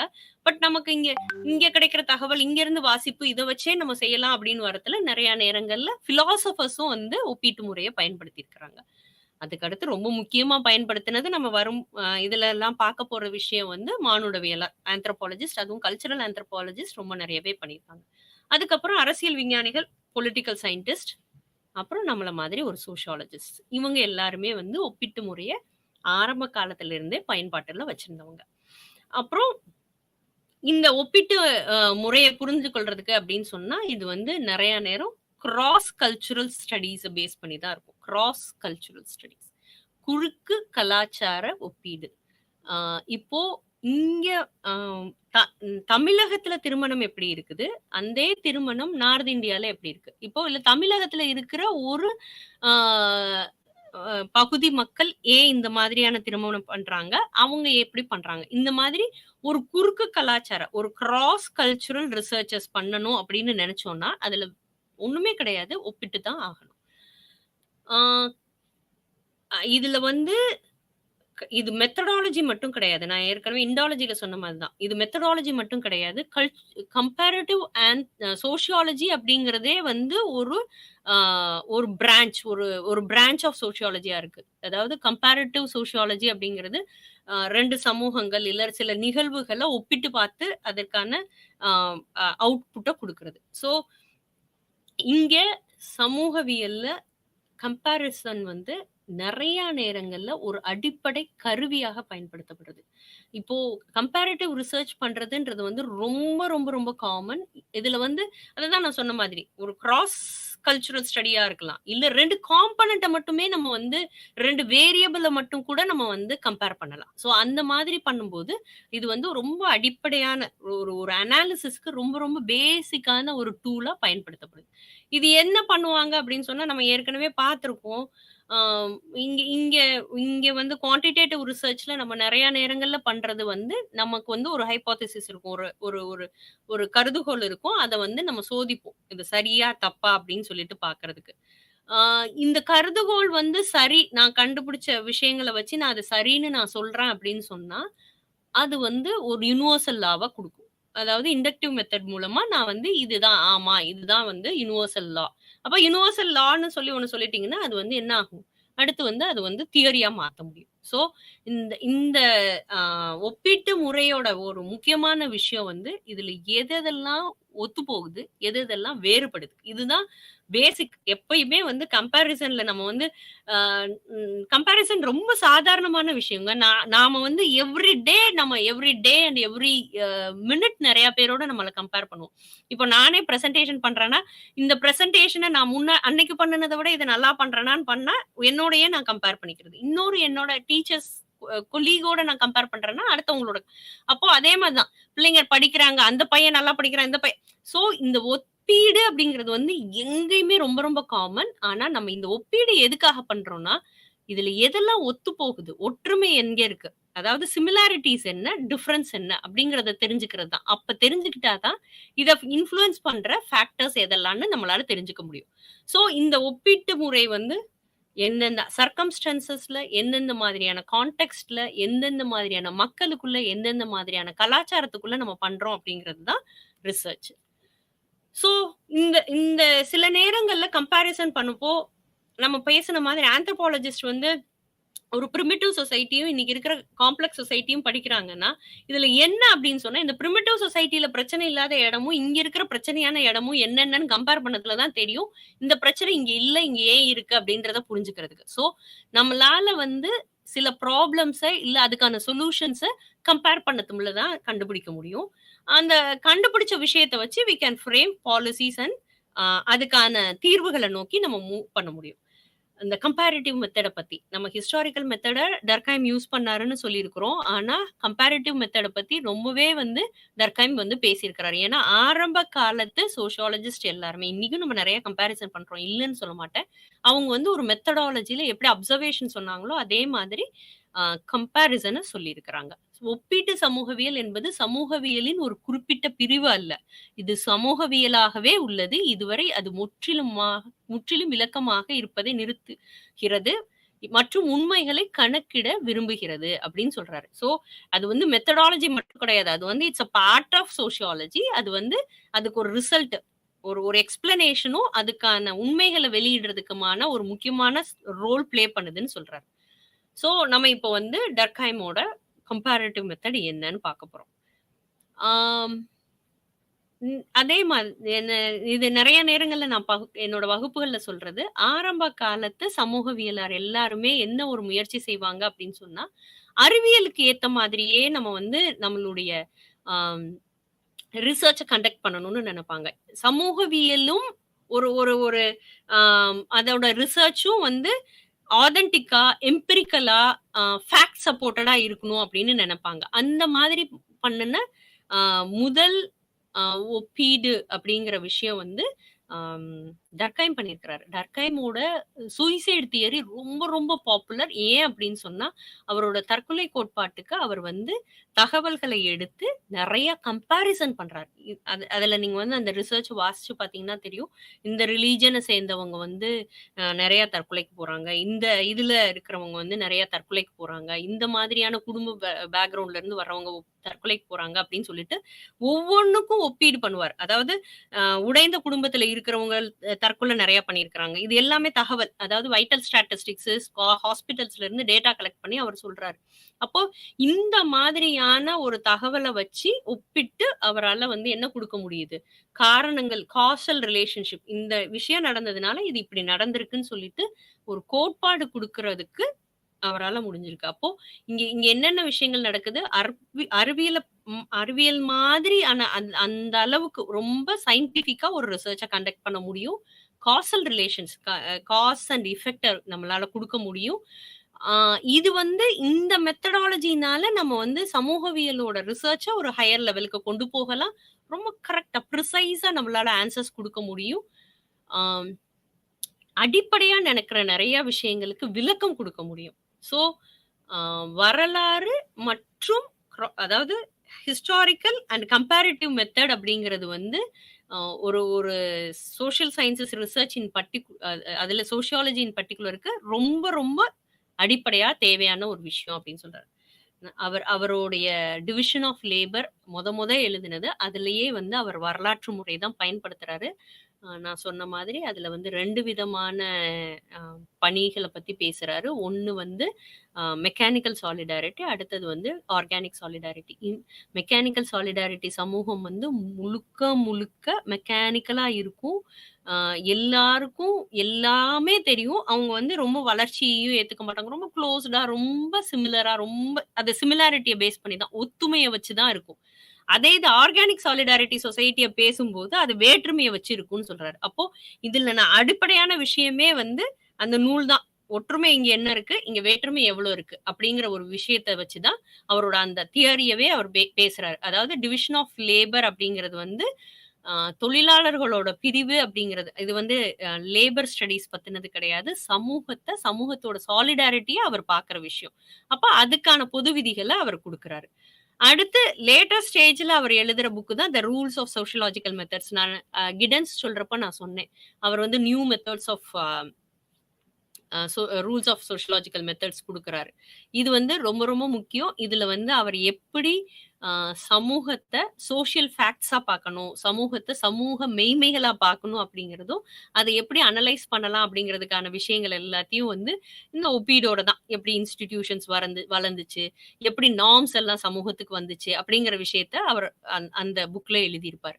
இது எல்லாத்துக்கும் அப்புறம் அவரோட பாப்புலர் புக் வந்து சூசைட். நான் இதுவும் ஏற்கனவே சொன்னேன். அவரோட தற்கொலை கோட்பாடு எப்படி தற்கொலைய வந்து சமூக பிரச்சனையா பேசினாரு. அப்ப அவர் வந்து ஆரம்பத்துல இந்த தற்கொலைய பத்தி பேச ஆரம்பிக்கிறதுக்கு முன்னாடி, எப்படி அது வந்து ரேஸோடயோ, இல்லன்னா அவங்களுடைய மனநிலையோடையோ, சைக்காலஜிக்கல் பேக்கிரவுண்டோடையோ, இல்ல மைண்ட், இமோஷனோடையோ சம்மந்தப்படுத்தப்பட்ட ஒரு விஷயத்த, அவர் எப்படி இல்ல அது வந்து ஒரு சமூக பிரச்சனை, அது சமூகத்துல இருக்கிற மாற்றத்தினால ஏற்படுது அப்படிங்கிறத கொண்டு வந்தது தான் அவருடைய தற்கொலை கோட்பாடு. அப்போ அவருடைய பார்வை எல்லாமே வந்து historical as well as comparative in nature.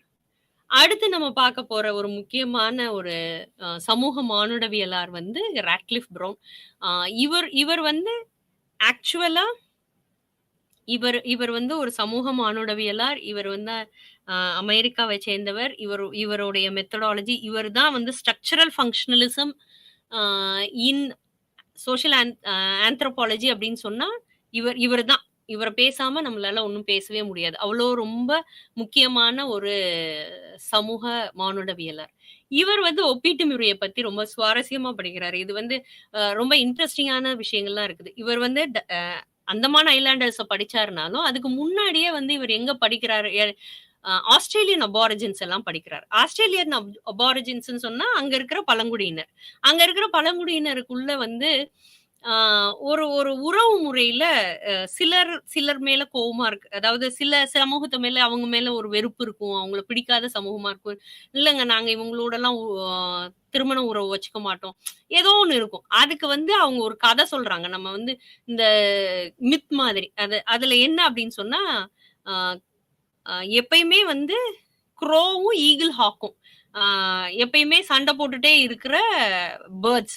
அந்த 2 பேர்ட்ஸ வச்சு கதைகள் வச்சிருக்கிறாங்க.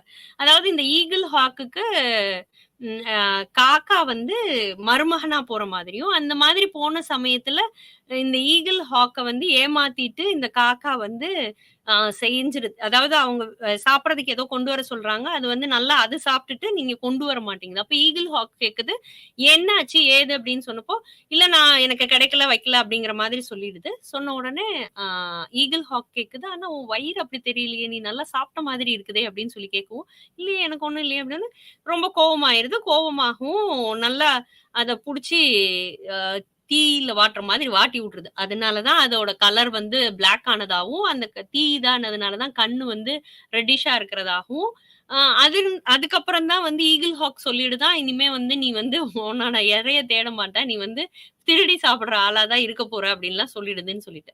இது இது எல்லாத்தையுமே வந்து அவர் ஒப்பீட்டு முறை மூலமா பார்க்குறாரு. இந்த இந்த ரிலேஷன்ஷிப் வந்து அந்த ட்ரைபல் பீப்பிள் கூடால எப்படி எப்படிலாம் இருக்குது. அவங்க கின்ஷிப், ஃபேமிலி இதெல்லாம் வந்து இந்த ஸ்டோரியோட அவங்க எப்படி ரிலேட் பண்றாங்க. எப்படி வந்து இந்த அனிமல் லைஃப்பையும் ஆ இல்ல இந்த பேர்ட்ஸ பத்தின கதையையும், அவங்க ரிலேஷன்ஷிப்பையும் எப்படி போகுது அப்படிங்கிற வந்து அவர் அழகா அ எக்ஸ்ப்ளைன் பண்றாரு. அதுக்கப்புறம் தான் வந்து அ கின்ஷிப்பு, ஃபேமிலி, அங்க இருக்கிற மேரேஜ் சிஸ்டம் எல்லாத்துக்குள்ளயும் இந்த இந்த வேற வேற விஷயங்கள் எப்படி வேலை பாக்குது அப்படிங்கிறத வந்து அ அவர் வந்து இந்த ஒற்றுமை மற்றும் வேறுபாட்டின் உடன்பாடு மற்றும் கருத்து இது இது இதுல நிஜமாவே வந்து அவர் வந்து அந்த ஹாஸ்டாலிட்டி ஒரு குரூப்புக்கும் அடுத்த குரூப்புக்கும் இருக்கிற ஹாஸ்டாலிட்டிய எப்படி எக்ஸ்பிளைன் பண்றாங்க? எப்படி அந்த ரிலேஷன்ஷிப்குள்ள போக மாட்றாங்க? அந்த ரிலேஷன்ஷிப்குள்ள போகாததுக்கு அவங்க சொல்ற கதை என்ன? அதுக்கு பின்னாடி அந்த ரிலேஷன்ஷிப்பையும் இதையும் எப்படி அவங்க ஒப்புமைப்படுத்துறாங்க? அதுல என்ன வேறுபாடு இருக்கு? அப்படிங்கிற விஷயத்தெல்லாம் அவர் படிக்கிறாரு. சோ இதுதான் ராட்க்ளிஃப் ப்ரவுனு. ஆக்சுவலா இந்த இந்த பிக்சர வந்து நான் ஏன் எடுத்தேன்னா, அவர் நெறைய ரிசர்ச் வந்து ட்ரைபல் கம்யூனிட்டில பிரிமிட்டிவ் சொசைட்டியோட பண்ணியிருக்கிறாருன்றதுனால. சோ இது எல்லாத்தையும் அபாரிஜின்ஸ் எல்லாம் படிச்சு முடிச்சுட்டு, அவர் வந்து ஒரு இந்த குணாதிசயம்லாம் வந்து இந்த சமூகங்களுக்கு இருக்கும். அவங்களோட தேவை எங்க இருக்குது? எங்கெல்லாம் வந்து எப்படி செயல்படுவாங்க? அப்படிங்கிற மாதிரியான ஒரு விஷயத்த ஒரு ஒரு ஒப்பீட்டு முறை மூலமாக ஒரு பொதுமைப்படுத்துறதுக்கு முயற்சி செய்றாரு. அடுத்த ரொம்ப பாப்புலரான திங்கர், ஒப்பீட்டு முறைய பயன்படுத்தினவர் அப்படின்னு எடுத்துக்கிட்டோம்னா, வெபர். Maths weber. இவர் வந்து ஒரு ஜெர்மன் திங்கர். இவரும் வந்து one of the founding fathers of sociology. இவர் இவர் வந்து நெறைய பேசியிருந்தாலும், அவரோட ஐடியல் டைப் அப்படிங்கிறது வந்து, எப்பயுமே வந்து அ ஒரு ஒரு சமூகத்த படிக்கணும் அப்படின்னு சொன்னா, இவரும் வந்து நெறையா அ ஏர்லி சோஷியாலஜிஸ்ட் மாதிரியே எப்படி வந்து ஒரு எந்த சமூகம்? ஒரு ஒரு சயின்ஸ்ல வந்து இப்போ ப்ராப்பர்ட்டீஸ் ஆஃப் வாட்டர் அப்படின்னு சொன்னா, அதுக்கு ஒரு ப்ராப்பர்ட்டீஸ் குடுப்பாங்க. கெமிக்கல் ப்ராப்பர்ட்டீஸ் இது, பிசிக்கல் ப்ராப்பர்ட்டீஸ் இது. இந்த டெம்பரேச்சர்ல பாயில் ஆகும், இந்த டெம்பரேச்சர்ல ஃப்ரீஸ் ஆகும் அப்படிலாம் சொல்ற மாதிரி, இவர் என்ன சொல்றாருன்னா, ஒவ்வொரு சோஷியல் ஆக்ஷனுக்கும் நம்ம வந்து ஒரு ஐடியல் டைப் ரெடி பண்ணிரலாம்.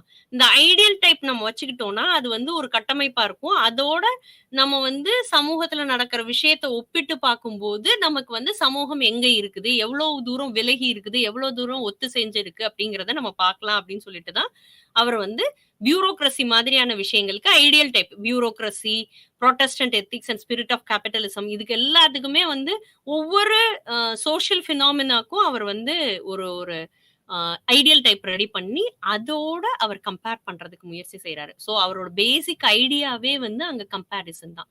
சோ இந்த கட்டமைப்பு வந்து ஒரு ஒரு ஒரு it's like a measuring rod helping people to do comparison. So அவரோட எல்லா தியரட்டிக்கல் எக்ஸ்பிளனேஷனும் நீங்க எடுத்து பார்த்தீங்கன்னா, இந்த ஐடியல் டைப்ப பேஸ் பண்ணது ஐடியல் டைப் நம்ம இப்பயுமே பயன்பாட்டுல வச்சுக்கக்கூடிய ஒரு மெத்தடாலஜி தான். ஆனா, அந்த மெத்தடாலஜியோட பேசிக் ஐடியா என்ன அப்படின்னு சொன்னா கம்பேரிசன் தான். அடுத்தது வந்து ரொம்ப பாப்புலரான ஒரு திங்கர். யாரு ஸ்டாட்டிஸ்டிக்ஸையும் யூஸ் பண்ணி கம்பேரிசனும் பண்ணியிருக்கிறாங்க அப்படின்னு சொன்னா முர்டக்ன்றவர் தான் வந்து அ எ ஒரு கிட்டத்தட்ட 250 ஆம் 250 சமூகங்கள்ல வந்து டேட்டா கலெக்ட் பண்ணி, அந்த டேட்டாவெல்லாம் அனலைஸ் பண்ணி, ஃபேமிலி எங்க அதாவது family is universal, marriage is universal அப்படிங்கிற விஷயத்தெல்லாம் வந்து நெறைய சமூகங்கள பார்த்து, அதிலிருந்து ஒப்பீட பண்ணி, அதிலிருந்து ஒரு எசன்ஸா ஒரு ரிசர்ச்ல மூலமா வெளிய கொண்டு வந்த ஒரு முக்கியமான ஆளுன்னு எடுத்துக்கிட்டோம்னா, அது முர்டக். அவரோட புக் சோசியல் ஸ்ட்ரக்சர்ல தான் வந்து இந்த இயற்கை விதிகள பத்தி எல்லாம் பேசுறாரு. ஆ என்னென்னலாம் வேரியபிள்ஸ் இருக்கு, என்னென்ன மாதிரியான டேட்டா கலெக்ட் பண்ணணும், என்னென்னலாம் அவர் தான் ஆளு இந்த ஒப்பீட்டு முறையில இதுல இருக்கிறவர் தான் முர்டக். ஆ இ எ எப்படி ஸ்டாட்டிஸ்டிக்கல் டூல்ஸ் யூஸ் பண்ணி நம்ம வந்து ஒரு ஒரு ஒரு ஃபைனல் ரிசல்ட்க்கு வரலாம். கம்பேரிட்டிவ் மெத்தடாலஜில எப்படி டெக்னிக்ஸ் ஸ்டாட்டிஸ்டிக்கல் டூல் கோரிலேஷன் இப்ப 2 வேரியபிள் எடுத்தோம்னாலே அத 2யும் கோரிலேட் பண்ணி இது இது செஞ்சா இது நடக்கும்னு நீங்க ஒப்பிட்டு பண்ணுனா தான் அது செய்ய முடியும். அப்போ அந்த மாதிரியான விஷயங்கள ஒப்பிட்டு அதோட தொடர்பு படுத்தி பேசின மொத மெத்தடாலஜி ஸ்டாட்டிஸ்டிக்ஸ யூஸ் பண்ணவர் வந்து ஆம் நம்ம நம்ம முர்டக். அவர் வந்து நெறைய ஸ்டாட்டிஸ்டிக்கல் டூல்ஸ் மட்டும் யூஸ் பண்ணல. அது மூலமா வந்து he came out with cultural universals. எப்படி அ எங்கெங்க கலாச்சாரத்துல பொதுவான விஷயங்கள் இருக்கு அப்படிங்கிறத ரொம்ப அழகா பேசியிருக்கிறாரு. ஸோ நம்ம வந்து இப்போ 2 விதமான மெத்தட்ஸ் பார்த்திருக்கிறோம். ஒண்ணு வந்து ஹிஸ்டாரிக்கல் மெத்தட். 2வது வந்து கம்பேரேட்டிவ் மெத்தட். இந்த 2 மெத்தடுமே வந்து தனியா எக்ஸிஸ்ட் ஆன காலங்களும் உண்டு. இப்போ அத எல்லாத்தையும் கன்வெர்ஜ் பண்ணி 2 இதுக்கு மேல வந்து ஸ்டாட்டிஸ்டிக்கல் மெத்தடும் யூஸ் பண்ணி பயன்படுத்துறவங்க நெறைய இருக்கிறாங்க. இந்த ஒப்பீட்டு முறையில நெறைய சிக்கல்கள் இருக்கு. நெறைய நேரங்கள்ல எல்லா வேரியபிளையும் ஒண்ணு போல வச்சு நம்மளால கம்பேர் பண்ண முடியாது. ஆனா அந்த மாதிரியான விஷயத்திலயும் நல்லபடியா கவனமா ஒப்பிட்டு ஹிஸ்டாரிக்கல் டூல்ஸையும் யூஸ் பண்ணி சமூகவியலாளர்களும், சமூக அறிவியல் மானுடவியலாளரும் நெறைய ரிசர்ச் பண்ணிட்டு இருக்கிறாங்க. கிடன்ஸ் மாதிரியான ஆட்கள் கலெக்டிவா நெறைய விஷயங்கள் மிக்ஸ்டு மெத்தட்ஸ் யூஸ் பண்ணி நெறைய ரிசர்ச் பண்ண முடியும் அப்படிங்கிற விஷயத்த நமக்கு குடுத்துட்டே இருக்கிறாங்க. நெறைய ஆ மிக்ஸ்டு மெத்தட்ஸ்ல நெறைய ரிசர்ச் போயிட்டு தான் இருக்குது. அதுல ரொம்ப ரொம்ப இம்பார்ட்டன்ட்டா பயன்படுத்தப்படுற 2 மெத்தட் வந்து நம்ம இன்னைக்கு பார்த்திருக்கோம். ஒண்ணு வந்து ஹிஸ்டாரிக்கல் மெத்தட். வரலாற நமக்கு காமிக்காம எந்த ரிசர்ச்சும் அப்படி அந்த பாயிண்ட்ல இருந்து ஆரம்பிச்சு போக முடியாது. அதே மாதிரி கம்பேரிட்டிவ் மெத்தட் நெறைய வேரியபிள்ஸையும் கம்பேர் பண்ணலாம். நெறைய சொசைட்டீஸ், கல்ச்சுரல் ஃபேக்டர்ஸ் எல்லாத்தையுமே கம்பேர் பண்ணலாம். இந்த 2 விஷயத்தையும் நம்ம இன்னைக்கு பார்த்து முடிச்சிருக்கிறோம். Thank you. நன்றி.